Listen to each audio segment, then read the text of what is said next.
Hujan rintik turun di kota Garut ketika Alia Pramesti menekan layar ponselnya untuk terakhir kali, memastikan alarm besok pagi sudah aktif.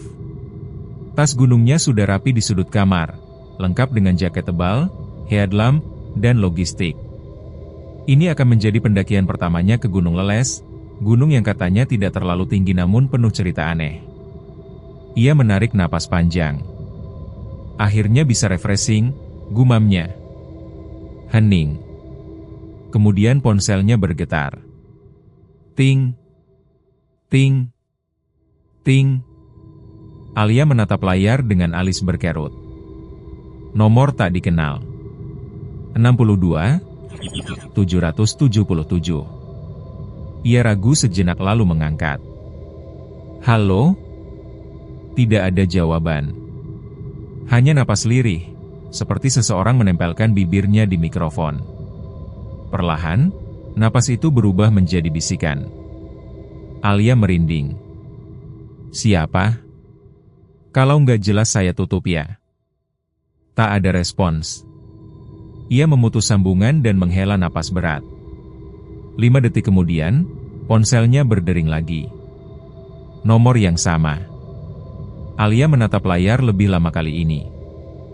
Apa sih? Ia angkat. Tetap tak ada suara, namun kini terdengar ketukan pelan, ritmis, seolah seseorang mengetuk kayu. Tok, tok, tok. Ini siapa? Suara Alia meninggi. Tiba-tiba, langkah-langkah lembut terdengar dari seberang. Lalu sebuah bisikan perempuan, sangat lirih dan serak. Alia? Alia gemetar. Kamu siapa? Telepon terputus sendiri sebelum ia mendapat jawaban. Pagi harinya, kecemasan Alia teralihkan oleh suara klakson motor. Reno, sahabat sekaligus ketua pendakian mereka, tiba menjemput. Bersamanya ada Sinta dan Dimas. Yuk! Basecamp nunggu, seru Reno ceria. Alia berusaha tersenyum. Iya, ayo. Dalam perjalanan menuju Gunung Leles, pemandangan sawah dan hutan pinus tampak damai, kontras dengan perasaan gelisah yang Alia pendam sendiri. Telepon semalam terasa seperti mimpi buruk, namun terlalu nyata untuk dilupakan.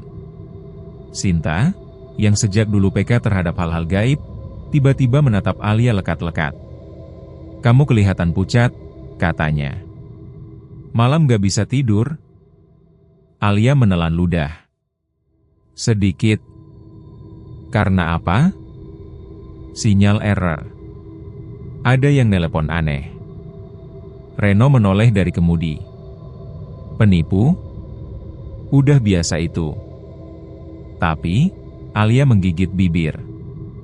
Dia manggil nama aku. Hening seketika. Dimas tertawa menertawakan kecanggungan itu. Udahlah, mungkin temanmu ngeprank. Alia tak membalas. Ia merasa ini bukan prank. Setelah 1 jam perjalanan, mereka tiba di basecamp Gunung Leles, sebuah bangunan kayu sederhana yang separuhnya tertutup kabut. Di depan bangunan itu berdiri seorang pria berusia sekitar 50 tahunan dengan jaket lusuh. Ia memperhatikan mereka dari kejauhan. Ketika Alia mendekat, pria itu langsung berkata, "Kalian mau naik hari ini?" "Iya, Pak," jawab Reno sambil tersenyum ramah. Cuaca juga mendukung. Pria itu mengangguk pelan tetapi tatapannya tidak menyenangkan. "Nama saya Ranggap.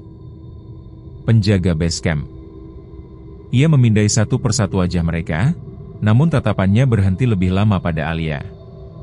"Kamu sudah pernah dapat panggilan?" tanyanya tiba-tiba. Alia terkejut. "Maksudnya, Pak?" "Telepon. Dari nomor yang tidak kalian kenal." Reno tertawa kecil. "Pak, jangan nakutinlah." Pak Ranggap tidak tersenyum balik.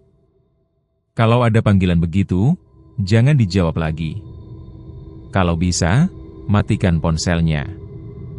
Alia merasakan udara di sekelilingnya menegang. "Kenapa?" tanyanya, suara nyaris bergetar. Pak Ranggap menatap ke arah hutan gunung yang menjulang berkabut. Lalu ia berbisik, cukup keras untuk mereka dengar. Gunung Leles sering memanggil nama orang yang ingin dia ambil. Alia tercekat. Dimas berubah pucat. Sinta merapatkan jaketnya. Reno berusaha tetap santai. Maksudnya apa, Pak? Pak Ranggap hanya menjawab singkat. Nanti kalian mengerti. Malamnya, setelah persiapan selesai, Alia kembali memeriksa perlengkapannya di ruang istirahat base camp. Ia mencoba menidurkan diri, namun rasa gelisah mengikat dadanya. Ketika ia hampir tertidur, ponselnya yang sudah ia silent mendadak menyala sendiri. Layar berkedip. Nama pemanggil muncul. Alia menjerit pelan. Bukan nomor asing kali ini. Yang muncul adalah sebuah tulisan yang membuat bulunya berdiri. Panggilan terakhir, Gunung Leles. Tangan Alia gemetar saat ia menyentuh layar. Begitu diangkat, terdengar suara napas yang sama. Lalu suara perempuan itu kembali, lebih jelas, lebih dekat. Alia, besok, ikut aku naik. Sambungan langsung terputus. Alia terduduk, wajahnya pucat. Dan meski ia tidak tahu alasannya, ia merasa seseorang sedang menatapnya dari luar jendela base camp. Kabut pagi bergulung di sekitar base camp ketika Alia, Reno, Sinta, dan Dimas bersiap memulai pendakian. Embun masih menggantung di dedaunan, membuat suasana terasa lebih dingin dari biasanya. Alia merapatkan jaketnya, tidak hanya karena cuaca, tetapi juga karena kegelisahan yang masih tertinggal dari malam sebelumnya. Siap semua? Reno mencoba terdengar bersemangat. Dimas mengangkat trekking pole-nya. Gas! Sinta melirik Alia yang berjalan paling belakang. Kamu yakin gak apa-apa? Mukamu pucat banget. Alia memaksa tersenyum. Gak apa-apa, cuma kurang tidur. Sinta tidak percaya, tapi tidak bertanya lebih jauh. Mereka mulai melangkah menuju jalur pendakian utama Gunung Leles. Jalur itu masih tanpa alami, penuh akar pohon, tanah lembab, dan suara gemerisik ranting. Namun sejak awal, ada sesuatu yang janggal. Terasa terlalu sunyi. Tidak ada burung. Tidak ada serangga. Hanya suara napas mereka sendiri. Setelah 1 jam berjalan, mereka tiba di pos 1, sebuah area kecil dengan bangku kayu yang mulai lapuk. Reno meletakkan tas dan meregangkan tubuh. Istirahat 10 menit. Dimas meneguk minuman, sementara Sinta memperhatikan tanah dengan kening berkerut. Alia, panggilnya lembut. Coba lihat ini. Alia menghampiri dan menatap ke arah tanah. Di sana, terlihat jejak kaki. Jejak itu kecil, seperti milik perempuan, lebih kecil dibanding kaki Sinta, dan pola langkahnya sangat aneh. Kanan, kanan lagi, lalu berputar, seolah seseorang berjalan sambil menengok ke belakang. Alia merinding. Pendaki lain? Sinta menggeleng cepat. Lihat jaraknya. Jejak ini baru. Tapi nggak ada suara orang lain dari tadi. Reno ikut melihat. Mungkin warga yang lewat. Udah, jangan mikir aneh-aneh. Namun ketika mereka mengikuti arah jejak itu dengan pandangan, semuanya terdiam. Jejak itu mengarah ke jalur kanan, jalur yang kemarin dilarang oleh Pak Ranggap. Dimas berseru lirih, wah, ini yang dibilang jalur angker itu, ya? Reno mendesis. Udah, balik ke jalur kiri. Kita ikut peta saja. Alia mengangguk cepat, tak ingin berlama-lama menatap jalur itu. Tapi sebelum mereka pergi, Sinta memegang lengan Alia. Dengar gak? Bisiknya. Alia memusatkan telinga. Awalnya hening. Lalu, terdengar suara lirih seperti langkah ringan. Tap, tap, tap. Namun langkah itu tak terdengar semakin dekat atau menjauh. Seolah berjalan di tempat, mengikuti ritme napas mereka. Mereka kembali melanjutkan perjalanan menuju pos 2, namun suasana semakin aneh. Bentuk pohon tampak seperti mencondongkan diri, akar-akar seperti mengulur di tanah, dan kabut mulai bergulung padahal matahari sudah cukup tinggi. Saat mendekati pos berikutnya, Alia merasakan getaran halus di saku jaketnya. Ponsel bergetar. Tidak, bukan getaran, lebih seperti denyut, ritmis, seperti heartbeat. Alia menahan napas dan merogoh ponselnya. Layar menyala. Sebuah panggilan masuk. Nomor yang sama seperti semalam. Nama yang sama muncul. Panggilan terakhir, Gunung Leles. Kali ini Alia tidak mengangkat. Ia menahan layar agar tidak menekan tombol apapun. Namun ponsel itu tetap bergetar kuat. Ting, ting, ting. Sinta langsung menoleh. Alia? Itu telepon lagi? Alia mengangguk, wajahnya pucat. Aku nggak ngerti. Nomor ini? Sebelum ia melanjutkan, ponsel berhenti bergetar. Lalu muncul notifikasi. Pesan suara masuk, 1. Alia menahan napas. Jemarinya gemetar saat menekan play. Pesan itu berdurasi hanya 3 detik. Tapi suara yang terdengar membuat lututnya hampir goyah. Suara perempuan. Berbisik. Sangat dekat. Suara itu berkata, "Belok kanan." Alia. Pesan berakhir. Alia menutup mulut dengan tangan, ingin berteriak tetapi takut. Reno segera menghampiri dan merebut ponsel itu. "Ini pasti prank atau sinyal error," seru Reno. Namun suaranya tidak meyakinkan. Sinta menatap Alia dengan mata membesar. "Suara itu, sama kayak yang kamu dengar semalam?" Alia mengangguk pelan. "Iya, persis." Dimas berkeringat dingin. Ini udah nggak wajar.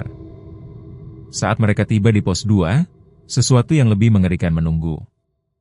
Di tanah dekat pohon besar, ada sebaris jejak kaki perempuan yang sama seperti sebelumnya. Namun kali ini jejak itu berhenti tepat di depan sebuah batu besar. Dan di atas batu itu, ada jejak tangan, seolah seseorang menempelkan telapak tangannya sambil menunggu. Jejak tangan itu tipis, pucat, dan basah. Alia mundur selangkah. Itu bukan jejak pendaki.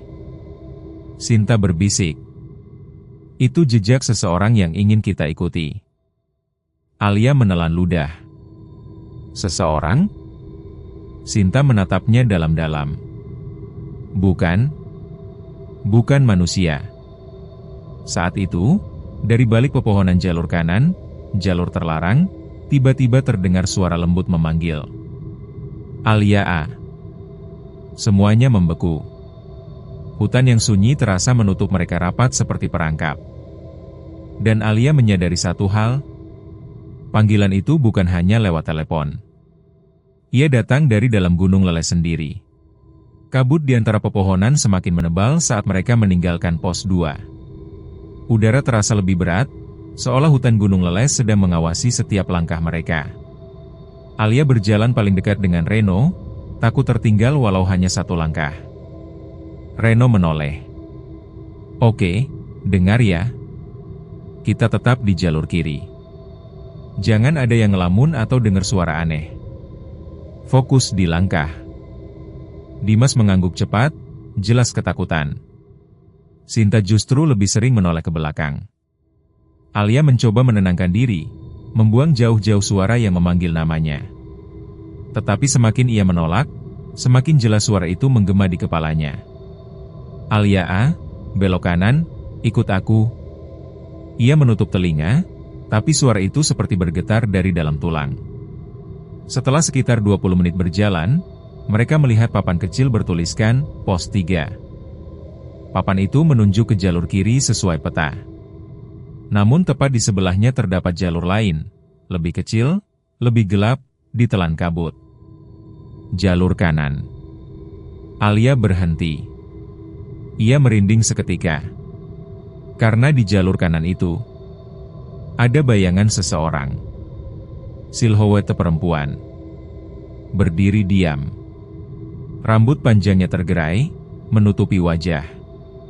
Ia tampak menghadap mereka, namun tidak bergerak sedikit pun, seperti patung dari kabut. Alia memejamkan mata keras-keras dan memalingkan wajah. Tolong jangan biarin aku lihat yang kayak gitu lagi. Reno menunjuk jalur kiri. Kita ke sini. Jangan nengok ke kanan.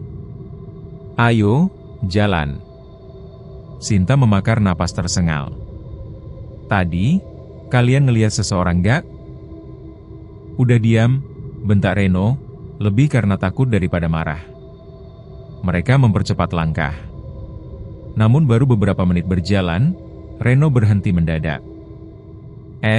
Ini jalurnya benar kan? Alia melihat sekeliling. Dadanya langsung mengerut. Jalurnya berubah. Semua pepohonan terlihat sama. Tidak ada papan petunjuk. Tidak ada batas jalur. Tanah penuh lumut membuat batas trek seolah lenyap. Apa ini? Dimas panik. Baru juga jalan lurus 5 menit. Kok bisa balik kayak gini? Reno menggigit bibir. Peta bilang jalurnya jelas. Ini nggak masuk akal. Sinta mendekat ke salah satu pohon. Kulit pohon itu dipenuhi goresan kecil, seperti cakaran atau tulisan. Alia memperhatikan. Goresan itu bukan acak. Ada huruf-huruf samar. I, K, U, T. Langkah Alia terhenti. Ikut, bisiknya, gemetar. Ikut kemana?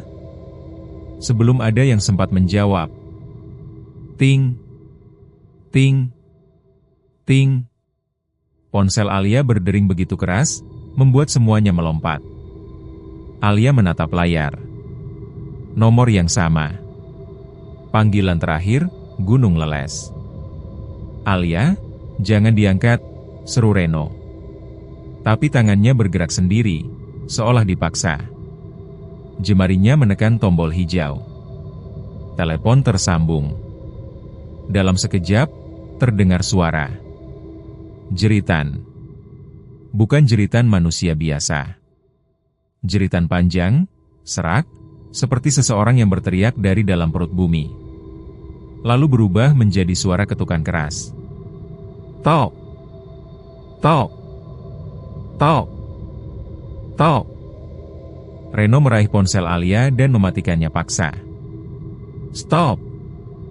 Cukup! Namun Alia justru terdiam mematung. Wajahnya pucat. Bibirnya bergetar. Sinta menggoyang bahunya. Alia? Kamu kenapa? Apa yang kamu dengar? Alia membuka mulut perlahan, suaranya hampir tak terdengar. Tadi dia bilang. Mereka semua menahan napas. Alia lanjutkan. Dia lagi berdiri di belakang kita. Dek. Sinta langsung berbalik dan menjerit histeris. Di balik kabut, tepat beberapa meter di belakang mereka, sosok perempuan itu tampak jelas kini. Tidak lagi samar. Tidak lagi jauh. Ia berdiri condong ke depan, tubuhnya bengkok tak normal, rambut panjang menjuntai menyentuh tanah. Bajunya lusuh seperti robekan kain yang membusuk. Perempuan itu mengangkat tangan perlahan, seperti melambai meminta mereka mendekat. Dimas mundur ketakutan. Reno. Apa-apaan itu?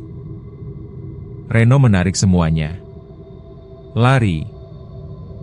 Mereka berlari membabi buta. Nafas tersengal, kaki terpeleset akar pohon, tas beradu keras. Kabut semakin pekat, menutupi pandangan seperti tirai abu-abu yang menutup dunia. Namun setelah berlari jauh, mereka justru sampai di jalur bercabang tadi. Jalur kiri dan jalur kanan. Persis sama. Seolah mereka tidak bergerak sama sekali. Tidak, nggak mungkin. Dimas jatuh terduduk, hampir menangis. Sinta memegangi kepala. Kita diputerin, Hutan ini muter balik kita. Alia menatap jalur kanan. Dalam kabut, sosok perempuan itu sudah tidak ada. Namun suara langkahnya terdengar. Pelan, menyeret sesuatu di tanah. Srek, srek, srek. Reno menghela napas panjang. Kita harus tetap lewat jalur kiri. Jangan panik. Ayo. Tapi saat mereka melangkah, sesuatu membuat semua darah Alia terasa membeku. Jalur kiri yang sebelumnya terlihat jelas, tiba-tiba hilang. Tanah dan pepohonan bergeser seperti berubah bentuk. Tidak ada lagi batas jalur. Tidak ada papan arah. Hanya hutan luas. Kabut pekat.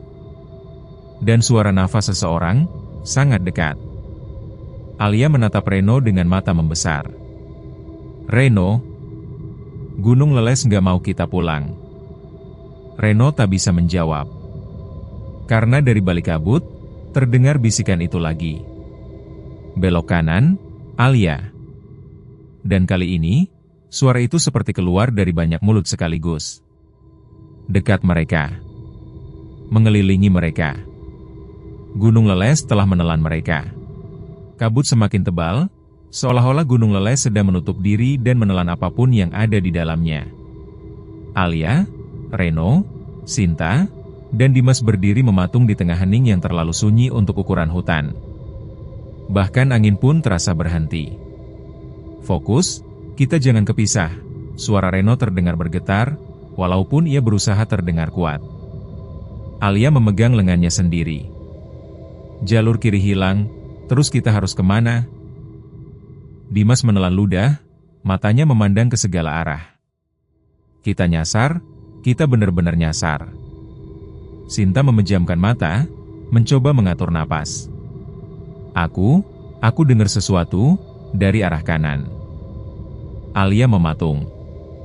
Ia juga mendengar. Suara langkah, pelan, menyeret, seolah seseorang tidak punya tenaga untuk berjalan normal. Srek, srek, srek. Suara itu mendekat. Reno memberi kode. Mundur. Jangan pisah. Mereka bergeser perlahan, satu langkah, dua langkah, namun suara itu justru terdengar semakin jelas. Dan tiba-tiba, dari balik pohon yang diselimuti kabut, muncul sebuah bayangan. Namun kali ini bukan perempuan itu.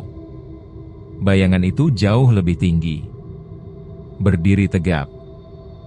Diam. Alia menahan napas, dan saat kabut bergeser sedikit, mereka dapat melihatnya lebih jelas.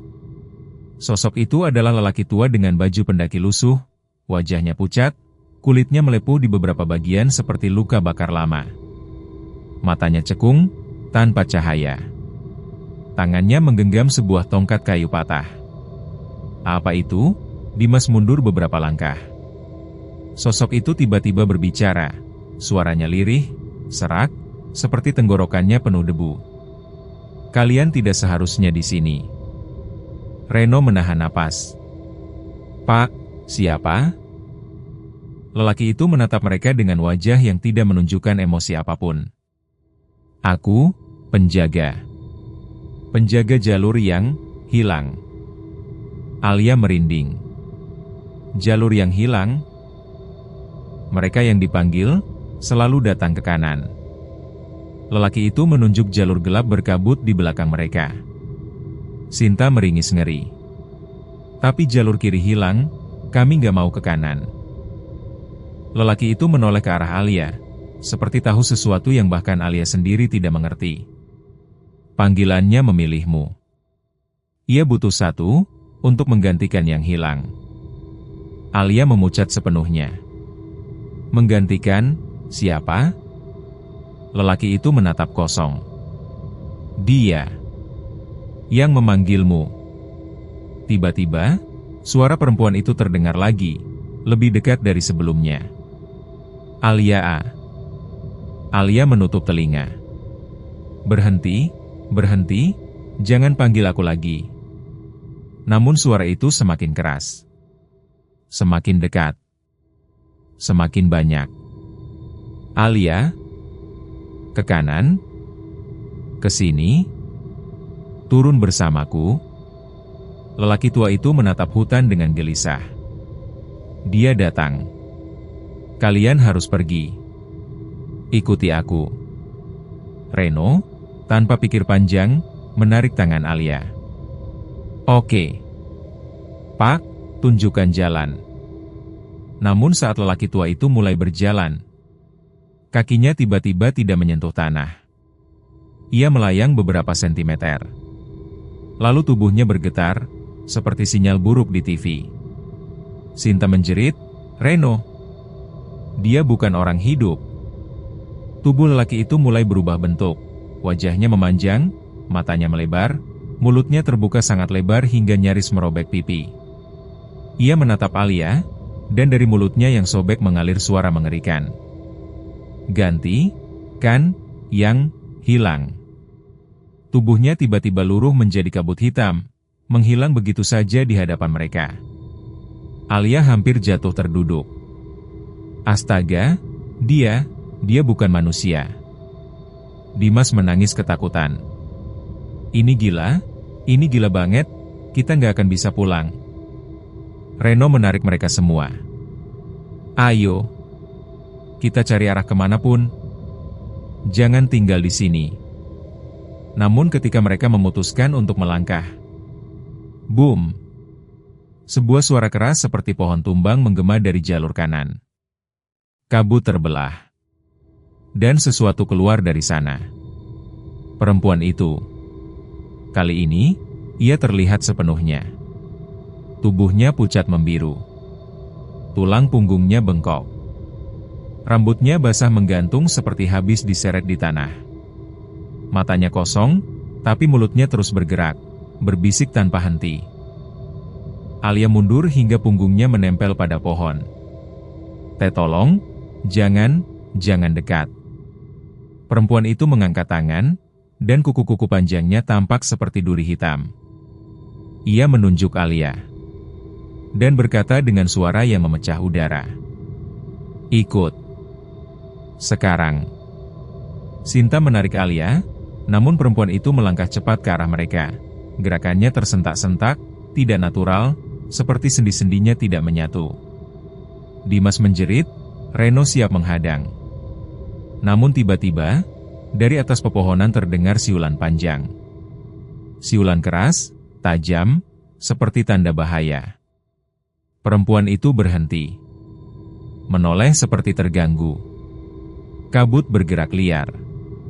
Siulan itu muncul lagi, lebih dekat. Dan dari balik kabut, muncul seseorang. Pria berjaket hitam, membawa tongkat panjang dan lampu sorot di pinggang. Ia berteriak. Lari. Ikut aku kalau mau hidup. Alia terpaku. Siapa dia? Reno menjawab cepat, panik. Mungkin dia pendaki lain, atau ranger. Cepat.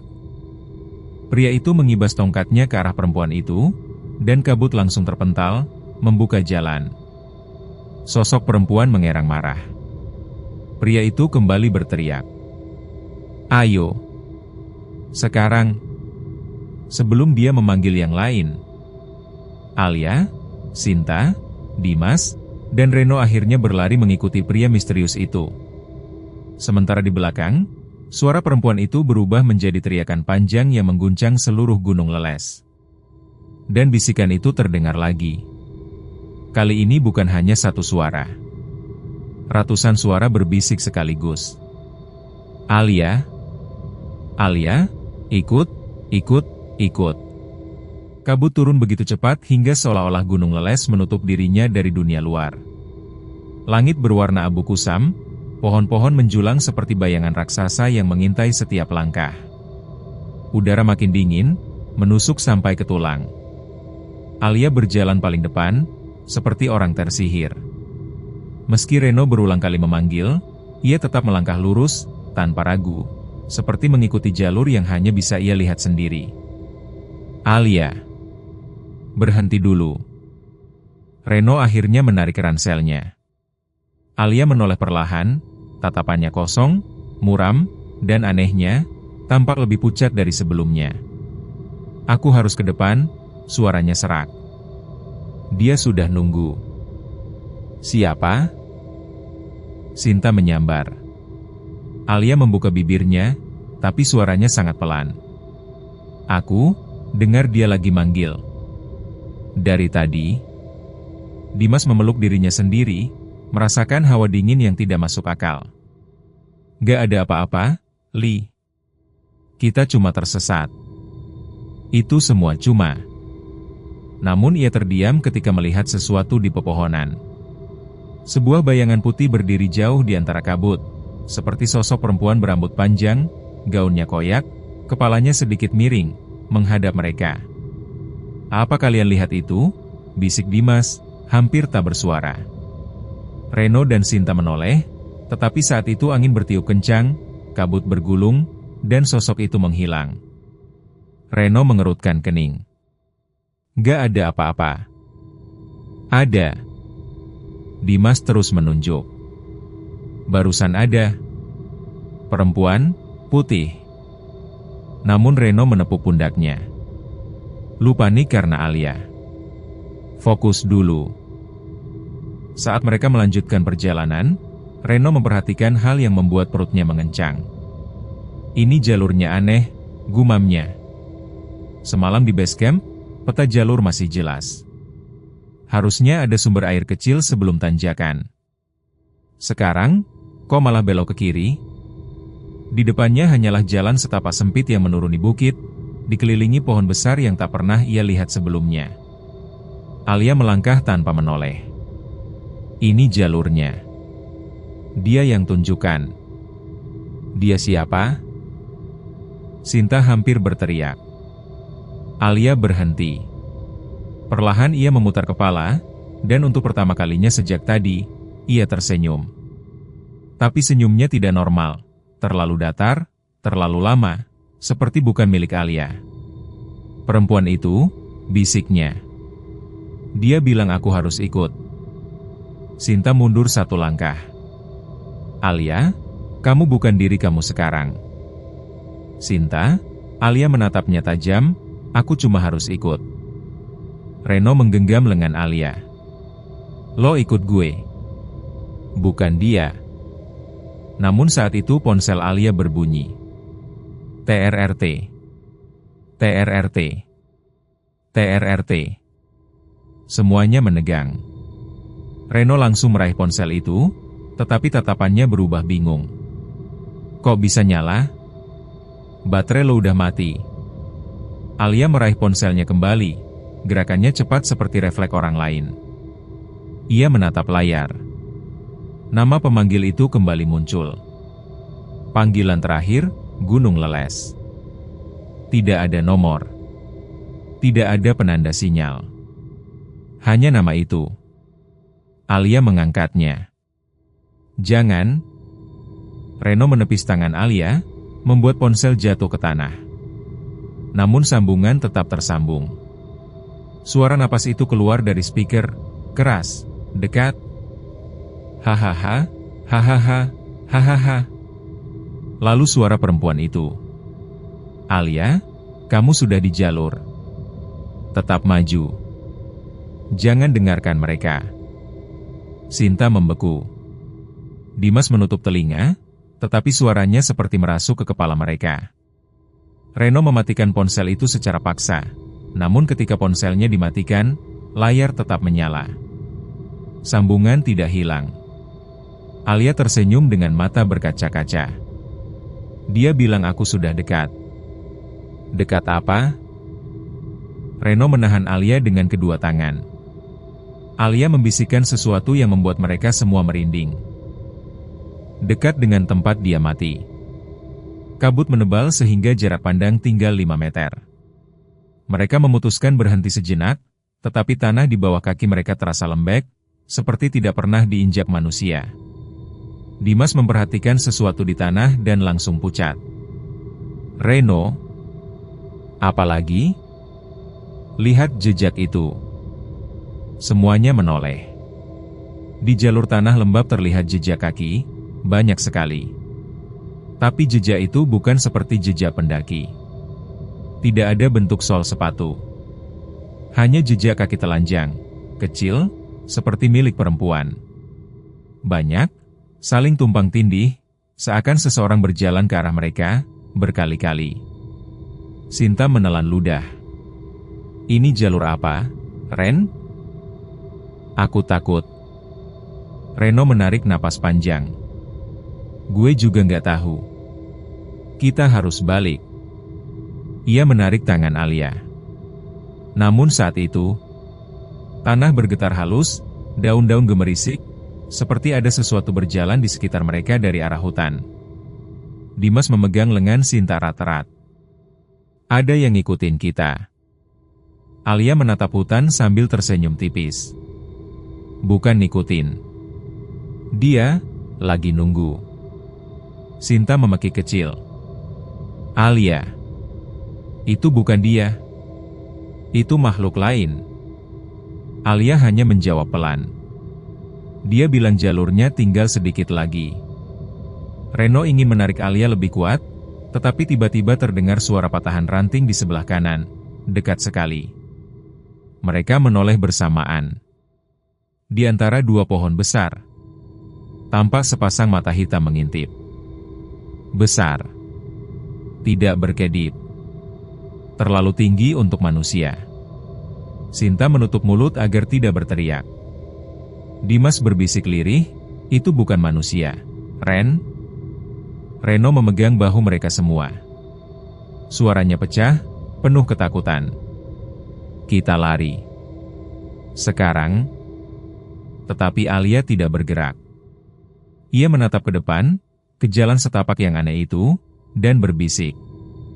Dia sudah memanggil aku. Sebelum Reno sempat menariknya, Alia berlari ke dalam kabut, menuju jalur yang bahkan tidak tercatat di peta manapun. Reno menjerit, Alia.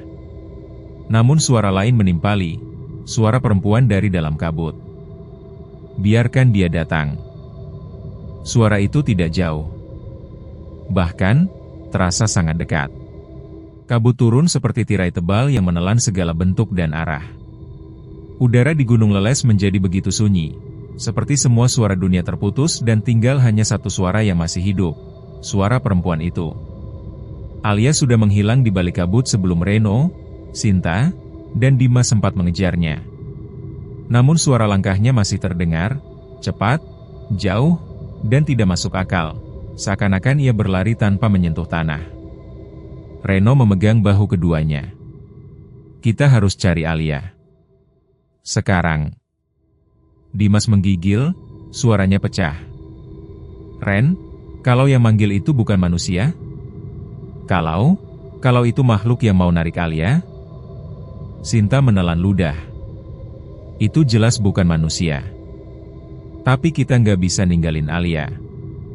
Reno mengangguk, wajahnya tegang. Kita tetap satu jalur. Jangan terpisah. Apapun yang kalian lihat atau dengar, jangan ikutin. Mereka melangkah masuk ke kabut, mengikuti arah suara langkah Alia yang kian memudar. Setiap langkah membawa mereka semakin jauh dari jalur resmi pendakian. Pohon-pohon berubah bentuk, batangnya menggembung aneh, rantingnya menggantung seperti tangan. Dan lalu, hutan mulai berbisik. Awalnya samar, seperti angin melewati dedaunan. Namun semakin lama, bisikan itu membentuk kata-kata. Reno, bisiknya. Reno berhenti. Kalian dengar itu? Dimas dan Sinta menggeleng, tapi wajah mereka sama pucatnya. Bisikan itu kembali, lebih dekat, seperti tepat di belakang telinganya. Reno, ikut aku. Reno menutup telinganya, tapi suara itu justru masuk lebih dalam, langsung ke kepalanya. Ia membeku. Ren? Sinta menepuk pundaknya. Reno mendongak, matanya berubah merah karena ketakutan. Dia manggil nama gue sekarang. Jangan dengerin. Sinta menarik lengannya. Namun suara itu masih bergaung, memecah keheningan. Sini, sedikit lagi. Dimas menggertakkan gigi. Ini gila. Hutan ini hidup. Semakin mereka berjalan, bau tanah basah berubah menjadi bau busuk yang menusuk, bau daging membusuk, bercampur dengan aroma tanah yang terlalu lembab. Sinta menutup hidung. Apa ini? Dimas menunjuk tanah. Lihat itu. Di sepanjang jalur yang mereka ikuti, muncul jejak baru, jejak kaki telanjang kecil, tetapi kali ini berdarah. Bekas jejak itu memanjang lurus ke depan, menuju lekukan hutan yang lebih gelap. Jejak Alia? Tanya Sinta lirih. Reno menggeleng pelan. Gak mungkin. Jejak Alia gede. Ini terlalu kecil, dan jejaknya banyak banget. Sinta menyadari sesuatu. Ini, jejak anak kecil, suaranya patah. Dimas gemetar. Tapi, banyak sekali. Kayak puluhan. Reno mendekat. Jejak itu seakan-akan muncul baru saja, darahnya masih segar. Ini bukan anak kecil, bisik Reno akhirnya. Ini sesuatu yang nyamar. Tiba-tiba, dari arah depan, terdengar suara tertawa kecil. Tertawa anak-anak, tapi nada suaranya patah dan terdistorsi, seperti pita yang kusut. Sinta mundur. Ren, itu suara apaan? Dimas memegangi rambutnya. Gue nggak kuat. Kita harus balik. Sekarang? Tapi mendadak suara lain memotong. Kalian telat. Suara perempuan itu menggema dari segala arah, seakan keluar dari batang-batang pohon. Mereka sampai pada sebuah area aneh, tanahnya kering retak-retak, berbeda dari area sekelilingnya yang lembab. Di tengah area itu berdiri batu besar berlumut, dan di samping batu itu ada sesuatu yang membuat tubuh mereka membeku. Tas Alia, headlamp Alia, dan jaketnya. Semuanya tertinggal begitu saja, seakan Alia melepasnya dengan tenang. Sinta menjerit tertahan. Alia nggak mungkin lepas perlengkapan. Reno memungut jaket itu, masih hangat. Dia baru aja di sini. Tiba-tiba, ponsel Alia, yang tadi Reno matikan dan jatuh, menyala lagi di dalam saku jaket. Layar itu pecah-pecah, namun satu gambar muncul. Peta. Titik merah berkedip. Lokasi, lekuk lembah, tidak bernama. Di bawahnya terdapat tulisan yang tidak pernah Alia ketik. Alia di sini. Dimas mundur beberapa langkah. Ren, itu bukan Alia. Itu dia. Tapi Reno menatap peta itu lama-lama. Kita harus ke titik merah itu. Ren, itu jebakan. Reno memejamkan mata, lalu berkata dengan suara pecah. Aku nggak akan tinggalin Alia. Kalau kita salah, kita mati bareng. Tapi kalau kita benar, kita bisa nyelamatin dia. Sinta merasa lututnya lemas, tapi ia mengangguk. Dimas menggertakkan gigi. Oke. Tapi kalau ada yang aneh, kita lari. Saat mereka mulai bergerak menuju titik merah di peta, suara langkah lain mengikuti mereka dari belakang. Langkah berat. Lambat. Namun setiap kali mereka berhenti, langkah itu juga berhenti. Sinta berbisik, Ren, kita diikutin. Dimas melihat ke belakang, dan seketika mulutnya terbuka tanpa suara.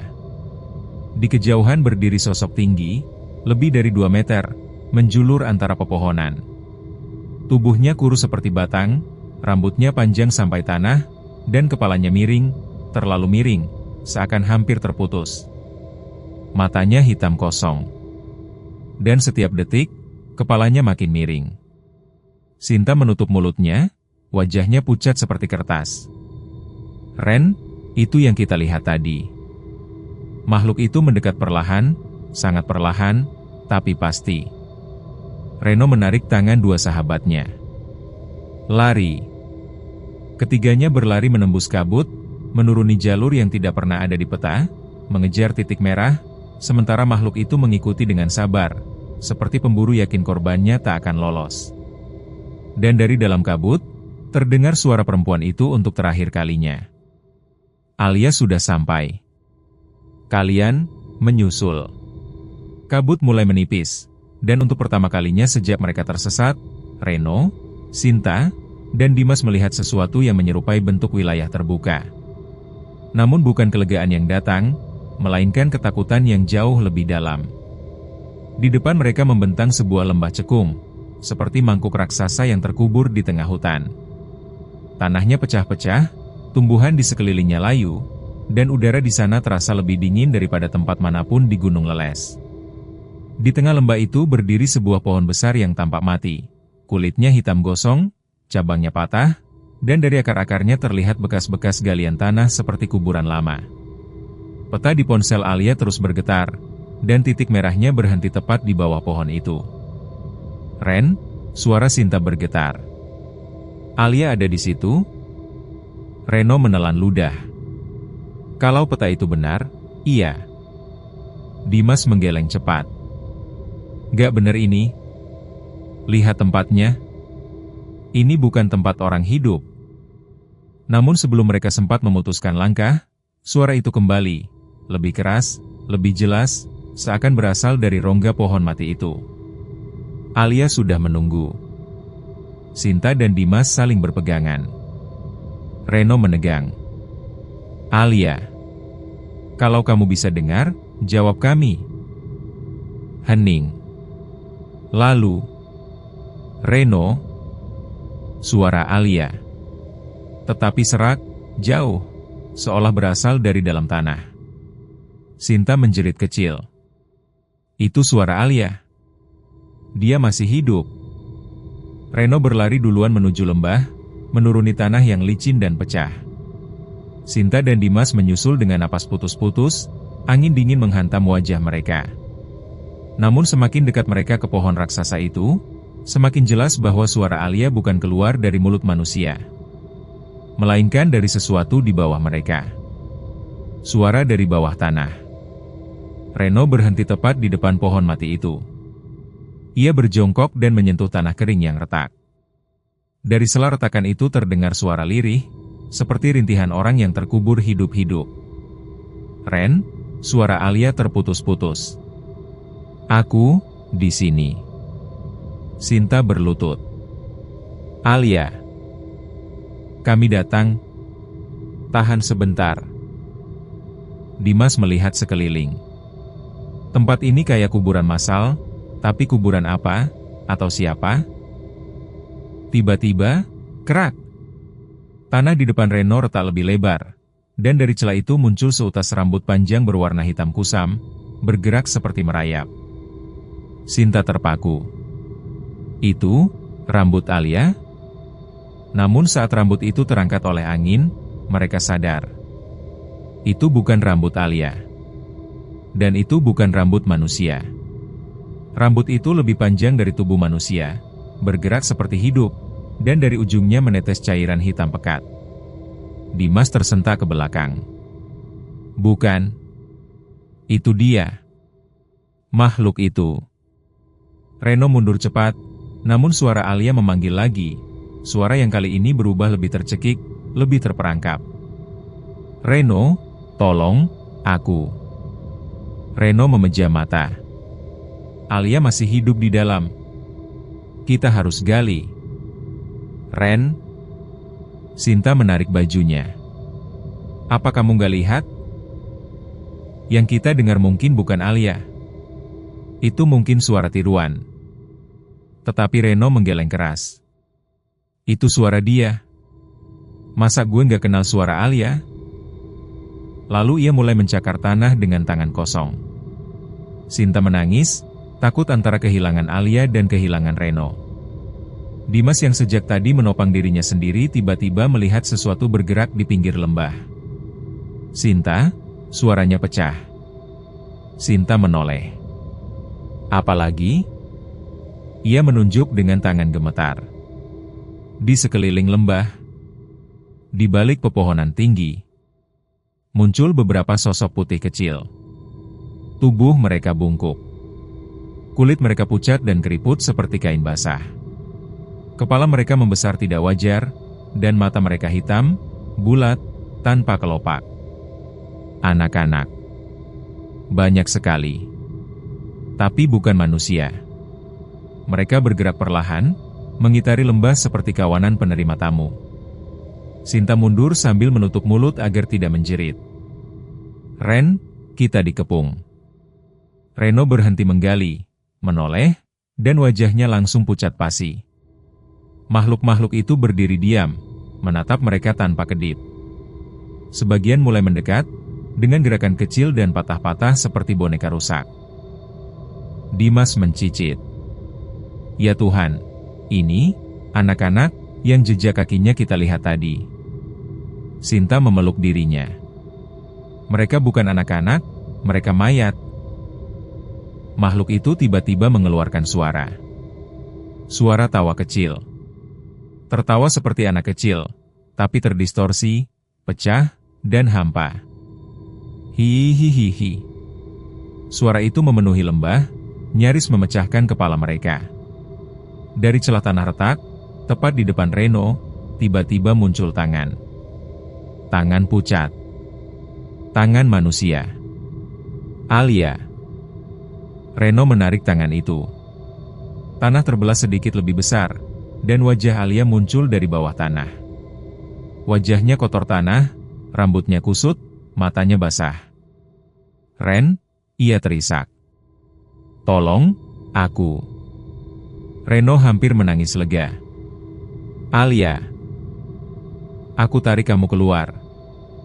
Namun saat Sinta hendak membantu, Dimas melihat sesuatu. Kulit di lengan Alia ternyata tidak menempel sempurna. Seolah-olah itu hanya kulit tipis yang mudah sobek. Dimas berteriak, Ren, lepaskan. Itu bukan Alia. Terlambat. Kulit Alia yang Reno pegang tercabut, dan kepala Alia yang muncul dari tanah melengkung, membelah menjadi senyum besar yang bukan manusia. Di balik wajah Alia yang palsu itu, muncul wajah lain, pucat, cekung, dengan mata hitam seperti jurang. Perempuan yang sejak tadi memanggil. Makhluk itu berbisik, kalian akhirnya sampai. Lalu tangan-tangan kecil, milik makhluk-makhluk anak itu, merayap ke kaki mereka bertiga. Sinta menjerit. Dimas menendang. Reno terpaku dengan mata membelalak. Dan dari balik pohon mati itu, suara perempuan itu menggema. Satu sudah kuambil, 3 lagi mengikuti. Tanah di lembah tanpa nama berguncang. Makhluk-makhluk kecil itu merayap ke kaki mereka dengan gerakan patah-patah, wajah pucat mereka mendongak seperti anak-anak yang kelaparan. Namun mata mereka kosong, tanpa jiwa. Reno, Sinta, dan Dimas berusaha menendang dan melepaskan tangan-tangan dingin itu, tapi makhluk itu semakin banyak. Puluhan. Mencengkeram, menarik, menggores. Ren! Lepasin! Lepasin! Sinta menangis histeris ketika satu makhluk menggigit lengannya. Dimas berteriak kesakitan saat 2 makhluk memanjat punggungnya. Mereka mau narik kita ke tanah. Ren! Lakuin sesuatu! Cepat! Reno berdiri kaku, menatap sisa kulit Alia yang terlepas di tangannya. Kulit tipis itu kini mengering seperti serpihan daun mati. Di bawahnya, makhluk perempuan itu mengintip dengan wajah keabu-abuan dan mata seperti lubang hitam. Makhluk itu sedang merangkak keluar dari tanah, mengangkat tubuhnya yang panjang dan patah-patah, seolah tulangnya tidak mengikuti struktur manusia. Reno hampir kehilangan akal. Alia, desisnya. Alia yang asli, di mana? Makhluk itu tertawa rendah, suaranya seperti 2 suara bertindih, suara perempuan dan suara sesuatu yang lebih tua. Dia sudah bersamaku, sejak kalian masuk jalur ini. Sinta menjerit, jangan bohong. Kami masih dengar suara Alia. Makhluk itu menoleh padanya, dengan kepala patah di leher. Itu aku. Reno lututnya gemetar. Semua kenangan bersama Alia terbayang cepat, tawa Alia, kegigihannya saat mendaki, suaranya saat memanggil Reno dari balik kabut. Namun sekarang ia sadar. Semua panggilan itu bukan Alia. Hanya tiruan. Dimas menendang makhluk kecil di kakinya. "Ren! Lo bengong apa? Kita bakal mati kalau diam di sini." Reno memaksa dirinya bangkit. Ia menatap pohon mati raksasa itu. Batangnya hitam, tetapi bukan karena terbakar. Saat ia fokus, ia melihat bentuk-bentuk wajah yang tercetak samar di kulit pohon itu. Ratusan. Mungkin ribuan. Seperti wajah orang-orang yang pernah hilang di Gunung Leles, menyatu dengan batangnya. Tempat ini, Reno gemetar. Kayak tempat tumbalnya. Sinta menangis. "Reno, apa yang harus kita? Aarg." Makhluk kecil menarik kakinya dengan kekuatan yang tidak masuk akal. Reno menoleh cepat. "Sinta." Tiba-tiba, TRRT. TRRT. Suara ponsel. Ponsel siapa? Reno menengok ke arah jaket Alia yang ia bawa sejak tadi. Di saku jaket itu, ponsel Alia kembali menyala. Padahal sudah mati. Padahal tidak ada sinyal. Layar menampilkan panggilan masuk. "Alia, asli." Nama itu tertera jelas. Bukan panggilan terakhir, Gunung Leles. Bukan suara hutan. Bukan tiruan. Melainkan nama kontak yang benar-benar mereka simpan. Reno memekik. Itu Alia. Yang asli. Makhluk perempuan itu membeku. Mata hitamnya bergerak cepat, gelisah seperti sedang terganggu. "Itu bukan dia," bisiknya. "Dia sudah mati. Dia punyaku." Tetapi Reno tidak percaya. Ia mengangkat ponsel itu dengan tangan gemetar. "Halo? Alia?" Suara Alia terdengar, sangat pelan, terengah-engah, tapi nyata. "Ren, kabur, bukan aku, jangan, percaya, dia." Sinta menatap Reno dengan mata membesar. "Alia hidup. Dia hidup." Dimas hampir menangis. "Ren." Arah suaranya. Arah suaranya. Reno memerhatikan suara napas di ponsel. Ada gema dari arah kiri pohon mati, dari tempat tanahnya sedikit lebih basah, seperti ada sesuatu yang masih hidup di bawah sana. Alia ada di bawah akar pohon itu. Makhluk perempuan itu menjerit keras, hingga kabut bergetar. "Dia milikku." Makhluk kecil di seluruh lembah menjerit serentak, memekakan telinga. Mereka mulai menyerbu lebih cepat. Reno berlari duluan ke arah akar pohon mati itu, menendang makhluk-makhluk kecil yang menghalangi. Sinta dan Dimas mengikuti sambil berteriak dan menangis. Akar pohon itu tebal, seperti ular raksasa. Reno menarik salah satu akar yang tampak longgar.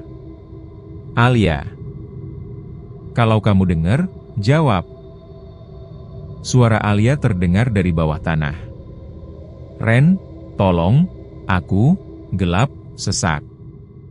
Reno dan Dimas menggali tanah menggunakan tangan kosong, kuku mereka patah, kulit jari berdarah.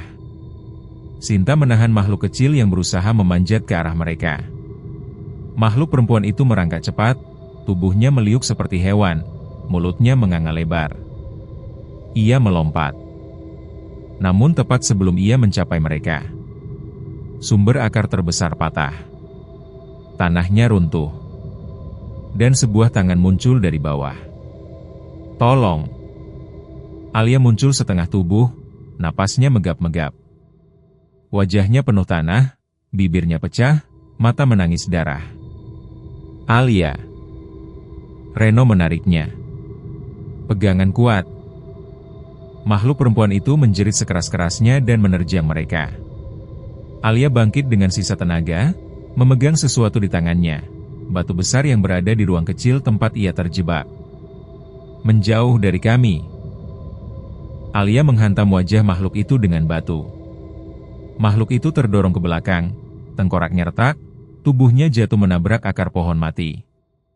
Jeritannya menggema panjang, memekik, lalu makhluk-makhluk anak kecil itu ikut menjerit. Tanah di lembah bergetar. Kabut menjadi gelap. Makhluk perempuan itu merayap menuju Alia untuk terakhir kalinya. Namun akar pohon mati runtuh, menimpa tubuhnya, menghancurkan kepalanya sampai tidak berbentuk. Lembah itu mendadak sunyi. Makhluk kecil satu persatu ambruk, tubuhnya meluruh menjadi tanah hitam seperti abu. Dan kabut mulai terangkat. Cahaya pagi menembus hutan. Lembah yang tadi seperti dunia lain kini terlihat seperti hutan biasa, gelap, lembab, tapi tidak lagi angker seperti tadi. Alia memeluk Reno sambil menangis tanpa suara. Sinta dan Dimas jatuh terduduk, tubuh mereka gemetar. "Ren," Alia berbisik. "Aku kira aku gak bakal ketemu kalian lagi." Reno memegang wajahnya. "Kami gak bakal ninggalin kamu." "Gak pernah." Mereka bertiga memapah Alia perlahan menanjak keluar dari lembah. Rasanya seperti keluar dari mimpi buruk yang hampir menelan mereka hidup-hidup.